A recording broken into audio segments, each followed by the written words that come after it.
கண்ணி மிகுந்த எல்லாம் அல்ல அல்லாஹின் நல்லடியார்களே, அல்லாஹினுடைய மாபெரும் கிருபையினாலே வல்ல ரஹ்மான் நம்மீது கடமையாக்கியுள்ள இந்த சங்கை மிகு ஜும்மாவுடைய தினத்தை அவனுடைய தூதராம் எம்பெருமானார் நபிகள் நாயகம் ஸல்லல்லாஹு அலைஹி வஸல்லம் அவர்கள் வழிகாட்டிய சுன்னத்தான முறையில் நிறைவேற்றுவதற்காக நாம் எல்லாம் இங்கு ஒன்று குழுமியிருக்கின்றோம். அல்லாஹ் சுப்ஹானஹு தஆலா இந்த உலகத்தில் மனிதர்களை படைத்து அந்த மனிதர்கள் நேர்வழி பெறும் பொருட்டு அந்தந்த சமுதாயத்திலிருந்தே அல்லாஹ் இறை தூதர்களை தேர்வு செய்வான். அவ்வாறாக தேர்வு செய்யப்பட்ட அந்த இறை தூதர்கள் அந்த சமுதாயத்திற்கு எது தேவை, எவற்றை அவர்கள் செய்ய வேண்டும், எவற்றையெல்லாம் விட்டுவிட்டு அவர் விலகிவிட வேண்டும் என்பதை தங்களுடைய வாழ்க்கையில் ஏற்று நடப்பார்கள் நபிமார்கள். அல்லாஹ் நபிமார்கள் மூலமாக சில செய்திகளையும் தன்னுடைய திருமறை மூலமாகவும் அல்லாஹ் நம்பிக்கை கொண்ட மக்களுக்கு எவற்றையெல்லாம் நம்மை பின்பற்றி நடக்க வேண்டும், எவற்றையெல்லாம் விட்டு தவிர்த்து கொள்ள வேண்டும் என்பதையெல்லாம் தன்னுடைய திருமறை மூலமும் அல்லாஹ் சொல்லுவான். அந்த வகையில் படைத்த ரப்புல் ஆலமீன் தன்னுடைய அடியார்கள், பொதுவாக உலகத்தில் இருக்கக்கூடிய எல்லாமே அல்லாஹ்வுடைய அடிமைகள் தான். அல்லாஹ்வை ஏற்றுக்கொண்டாலும் ஏற்றுக்கொள்ளாவிட்டாலுமே எல்லாமே அல்லாஹ்வுடைய அடிமைகள் தான். ஒருத்தர் அல்லாஹ்வே இல்லை அப்படின்னாலும் அவரும் அல்லாஹ்வுடைய அடிமை தான். ஒருவர் அல்லாஹ் மட்டும்தான் இறைவன் என்று இருந்தாலும் அவரும் அல்லாஹ்வுடைய அடிமை தான். ஆனால் எல்லாமே மறுமையில் வெற்றி பெற முடியுமா அப்படின்னு கேட்டால் அல்லாஹ்வின் தூதர் சொல்கிறாங்க, அல்லாஹ் தன்னுடைய கருணை பார்வையால் யாரை போர்த்தி கொண்டானோ அவர்கள் தான் சொர்க்கம் போக முடியும். சொர்க்கம் போகிறதுக்கு என்ன குவாலிஃபிகேஷன்னா, தொழக்கூடிய தொழுகையோ நோன்போ இபாதத்துகளோ இது மட்டும் சொர்க்கத்தில் கொண்டு போய் சேர்க்காது. அல்லாஹ்வுடைய கருணை, அல்லாஹ்வுடைய ரஹமத், அல்லாஹ்வுடைய கருணை பார்வை யாருக்கு கிடைக்குதோ அவங்க தான் சொர்க்கத்துக்கு போக முடியும்.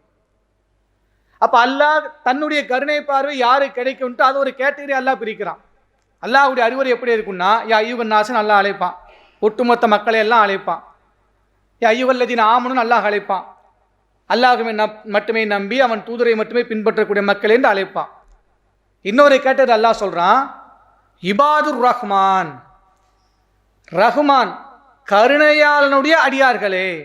அல்லாஹ் எப்படி அழைக்கிறானா, இபாதுர் ரஹ்மான். ரசூலா என்ன சொன்னாங்க, சொர்க்கத்துக்கு ஒருத்தர் போகணும்னு சொன்னால் அல்லாஹ்வுடைய ரஹமத் கருணை வேணும்னு சொல்லி சொன்னாங்க. அல்லாஹ் இங்கே அழைக்கிறான், அந்த கருணையும் அந்த ரஹமத்தையும் பெறக்கூடிய அடியார்கள் யார், இபாதுர் ரஹ்மான் என்று அல்லாஹ் அழைச்சி சூரத்துல் ஃபுர்கானுடைய கடைசி 10 வசனங்களில் சில அறிவுரைகள் அல்லாஹ் சொல்கிறான். இந்தந்த அறிவுரைகள், இந்தந்த தன்மைகள், இந்தந்த குணநலன்கள் உங்களிடத்தில் இருந்துச்சுன்னு சொன்னால் நீங்கள் என்னுடைய அடியார்களாக இருப்பீர்கள் என்று அல்லாஹ் தன்னுடைய திருமறையில பற்றி கிட்டத்தட்ட 10 பண்புகள் அல்லாஹ் சொல்கிறான். அதில் இரவு தொழுகை தொழுவாங்க, ஜக்காத் கொடுப்பாங்க, கற்பை பேணி நடந்து கொள்வாங்க என்று அல்லாஹ் ஒரு 10 கட்டளைகளை சொல்கிறான்.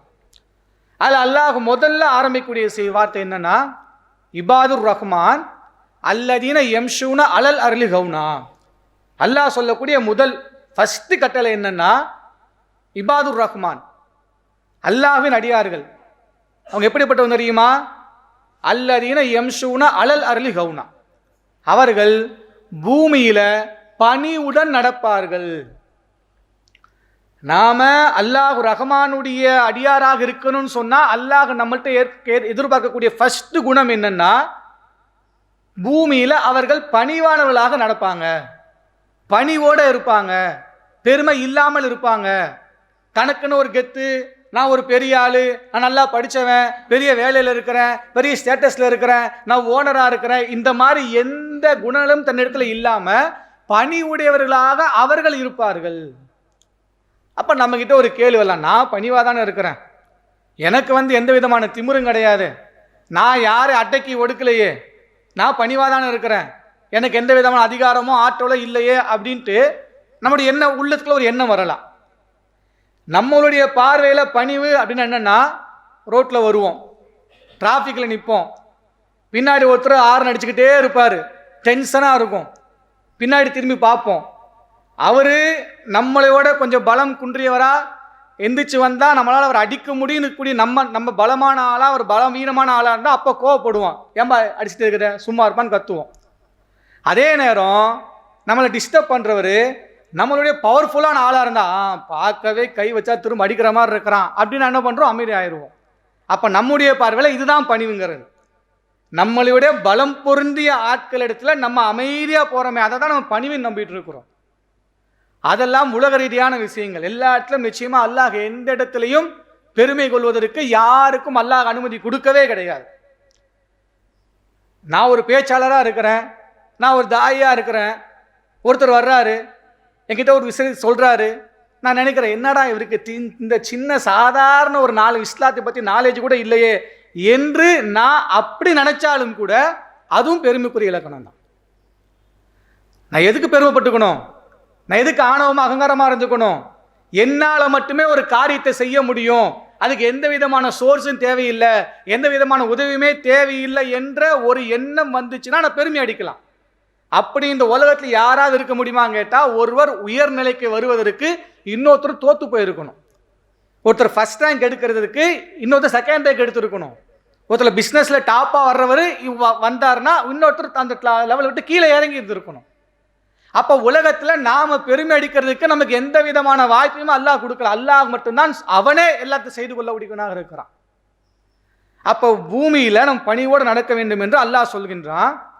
உலக ரீதியான விஷயங்களை விட்டுருங்க, ஏகத்துவாதிகளாக தௌஹீத்வாதிகளாக வாழக்கூடிய நாம ஒரு சாதாரண மார்க்க விஷயங்களையும் இபாதத்து விஷயங்களையும் நாம பணிவுடையவராக வாழ்கின்றோமா என்று கேட்டா நம்மளிடத்துல மிகப்பெரிய கேள்விக்குறி தான்.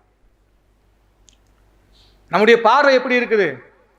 நான் ஏகத்துவாதியா இருக்கிறேன், ஷிர்க் வைக்கல, விதகத்தை பின்பற்றல, அல்லாஹ் மட்டுமே வணங்குறேன், இமாம்களை பின்பற்றல, எந்த அவுலியாக்கள் பின்னாடியும் போகல, நான் தௌஹீத்வாதியா இருக்கிறேன் என்று எண்ணம் நமக்குள்ள இருக்கும்போது, அதே நேரம் நம்ம எதையெல்லாம் தப்பு என்று சொல்றோமோ அது போன்ற ஒரு ஆட்களை பார்க்கும் பொழுது நம்ம என்ன எப்படி இருக்குது? நம்மளா பர்ஃபெக்டா இருக்கிறோம் பாய், அவங்க என்ன வழிகேட்டில் இருக்கிறாங்க, இமாமை பின்பற்றி இருக்கிறாங்க, மௌலூத் ஓதிட்டு இருக்கிறாங்க, அவங்கெல்லாம் என்ற எண்ணம் ஒவ்வொருடைய மனசுக்குள்ள வந்துட்டு தான் இருக்கு. நான் ஏகத்துவாதியா தௌஹீத்வாதியா இருக்கிறேன், நான் பிரச்சாரம் பண்றேன், தாயா இருக்கிறேன், தாவா களத்தில் இருக்கிறேன், மக்கள்கிட்ட பிரச்சாரம் பண்றேன், ஏகத்துவத்தை எடுத்து சொல்றேன். அவங்க பார் பேர் தாங்கி முஸ்லீமா இருக்கிறான், தொலை கூட வர்றது கிடையாது, ஒரு சின்ன சூறா கூட தெரியாது, ஆபாத்தா தெரியாது, எந்த மார்க்க விஷயத்தை கலந்து கொள்றது கிடையாது, அவன்லாம் அடி வீண் பாய் அப்படின்னு என்ற எண்ணம் நமக்குள்ள வந்து விட்டாலும் கூட அதுவும் பெருமை என்ற ரீதியில் கூட சேரும். நமக்கு அக்கறை வரலாம், என்னடா இவங்க மார்க்கத்தை தெரியாம இருக்காங்களே, அவங்களுக்கு தாவா பண்ணணுமே, எடுத்து சொல்லுமே என்ற அக்கறை வரலாமே தவிர எந்த நிலையிலும் நான் அவங்கள விட மார்க்கத்தை உலக ரீதியான விஷயத்தை விடுங்க, அவங்கள விட நான் மார்க்கத்தில் உயர்ந்தவன் என்ற அந்த எண்ணம் நமக்கு வந்து விட்டாலே அதுவே பெருமைக்குரிய இலக்கணம் தான். அபூபக்கர் சித்திக் ரலியல்லாஹு அன்ஹு சொர்க்கத்துக்கு நன்மாராயம் சொல்லப்பட்ட ஒரு நபித்தோழர். வாழக்கூடிய காலத்திலே அவர் நிச்சயமா சொர்க்கத்துக்கு போயிடுவாரு, அபூபக்கர் ஃபில் ஜன்னா என்று அல்லாஹ்வின் தூதரால் வாக்களிக்கப்பட்ட ஒரு நபித்தோழர்.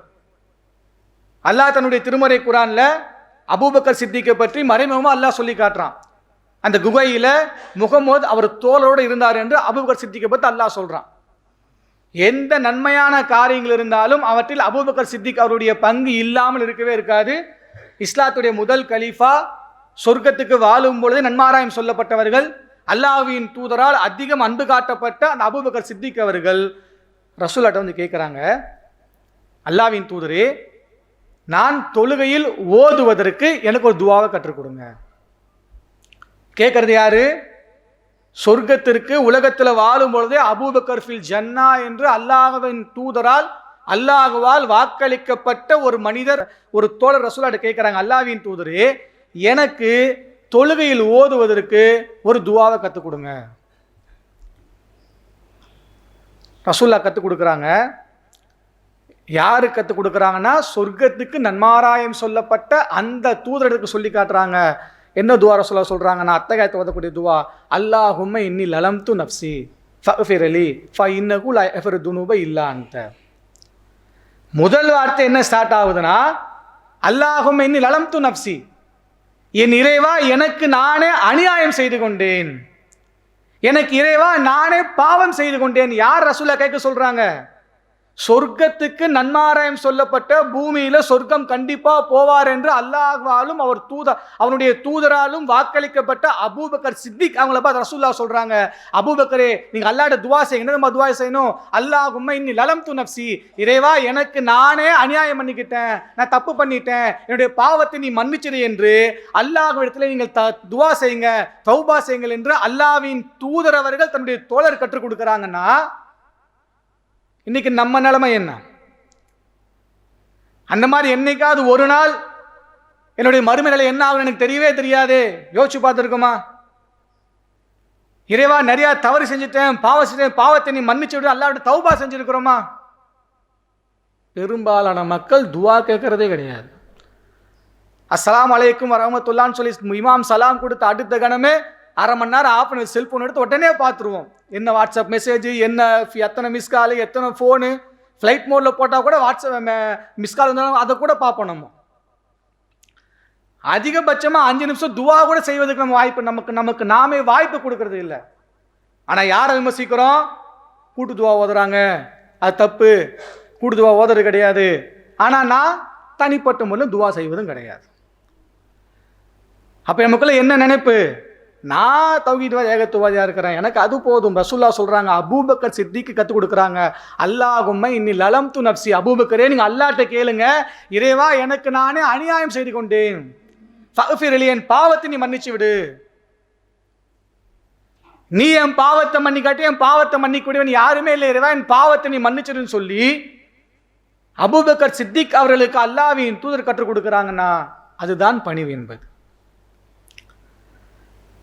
என் நிலைமை இப்படிதான், என்னுடைய வாழ்நாள் இப்படிப்பட்டது தான், நான் தவறு செய்யக்கூடியவன் தான், நான் தவறு செஞ்சவன் தான், என் வாழ்நாள் தவறுகள் தான் இழைக்குது, நான் டெய்லி தௌபா செய்கிறேன், நான் தவறு இழைக்கக்கூடியவன் என்று அந்த எண்ணம் நமக்குள்ள வந்துச்சுன்னா நம்ம எங்கும் எந்த இடத்திலும் பெருமை மிக்கவளாக மாறவே மாட்டோம்.